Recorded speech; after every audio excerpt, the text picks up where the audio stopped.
میں کسی بھی صورت یوشے سے شادی نہیں کروں گی۔ بطول اپنے کمرے میں چکر کاٹتے ہوئے مسلسل بڑبڑا رہی تھی۔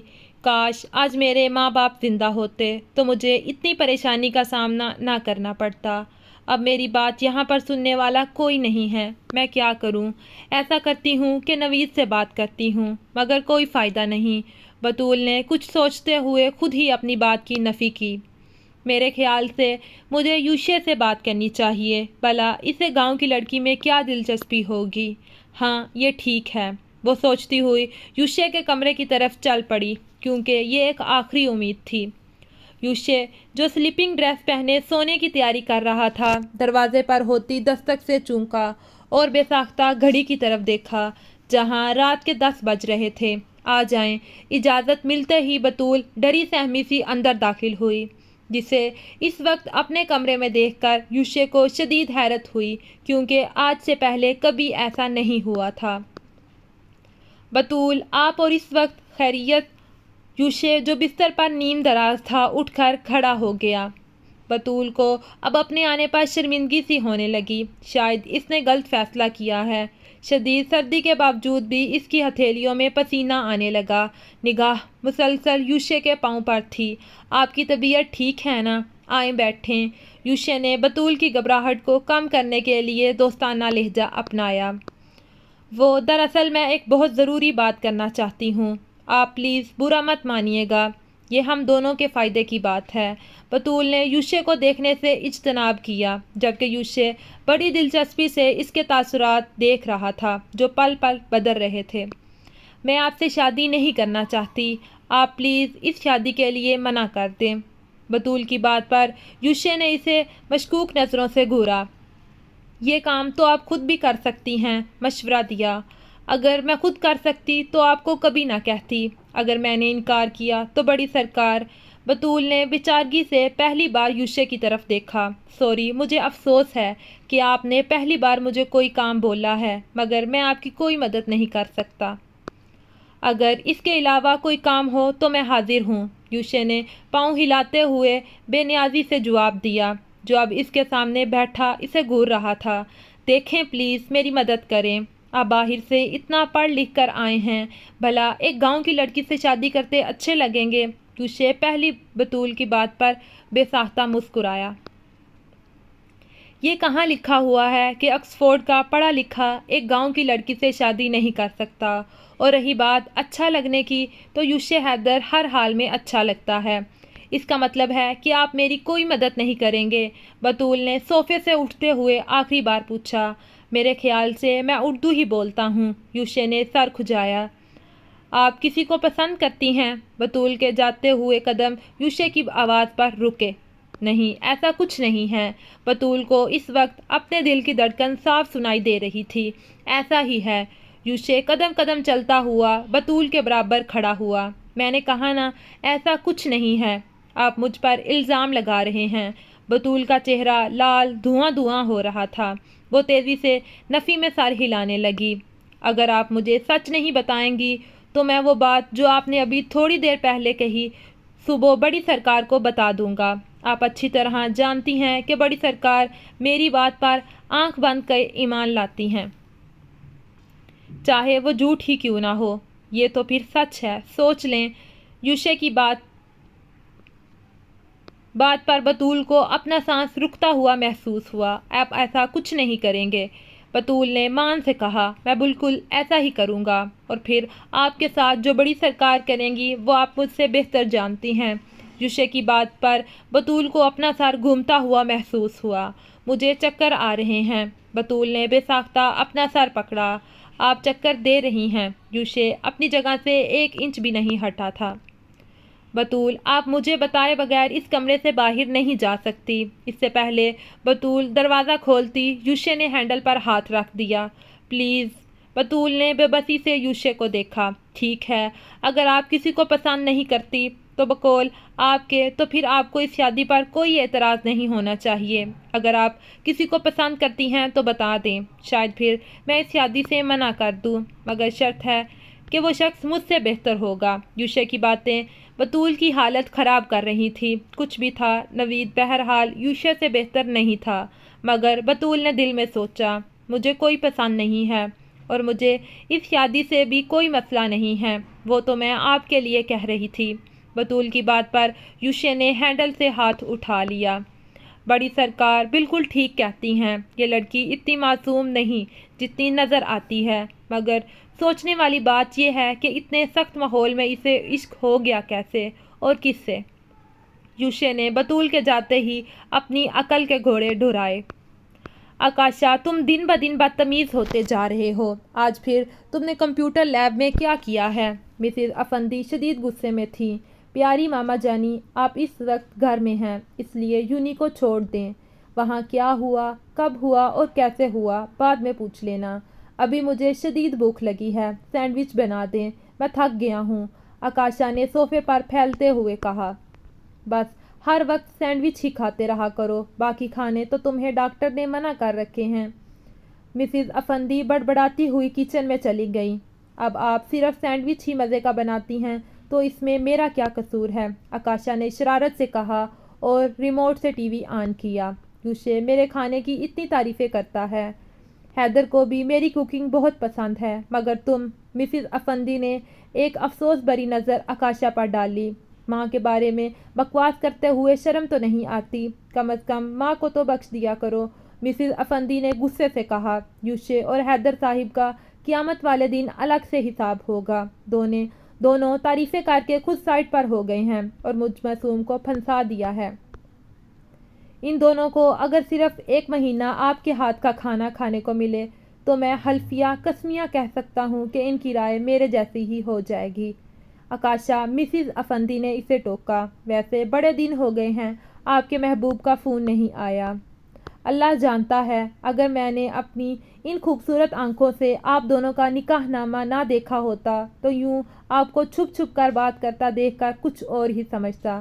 آکاشا نے قہقہ لگایا، جبکہ مسز افندی نے کچن سے چمٹا پھینکا۔ خدا کے لیے یہ عادت تو بدل لیں، کسی دن میں ان چیزوں کی زد میں آ گیا تو یقیناً اپنی کسی خاص چیز سے محروم ہو جاؤں گا۔ آکاشا نے بھی اتنا ہی کہا تھا کہ مسز افندی کا فون بجا۔ دیکھو کس کا فون ہے، میرے ہاتھ صاف نہیں۔ مسز افندی نے سینڈوچ کی طرف اشارہ کیا۔ ایک تو آپ مجھے اپنا ڈرائیور، موچی، پلمبر، لانڈری والا، فون آپریٹر اور نہ جانے کیا کیا سمجھتی ہیں۔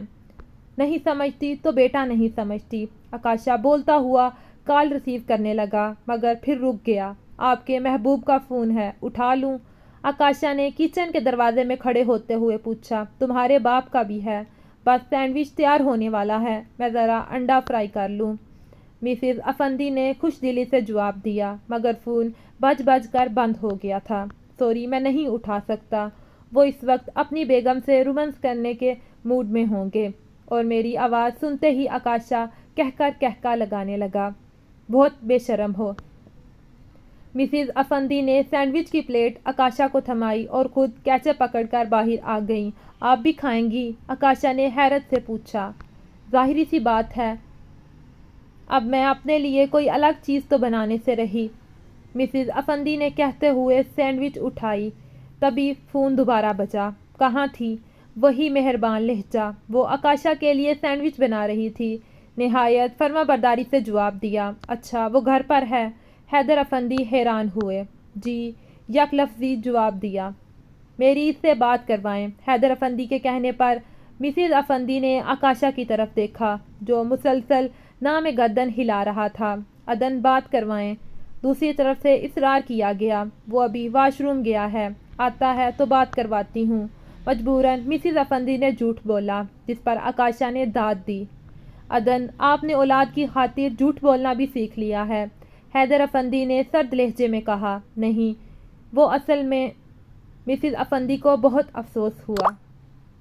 رہنے دیں، میں جانتا ہوں وہ مجھ سے بات کرنا ہی نہیں چاہتا۔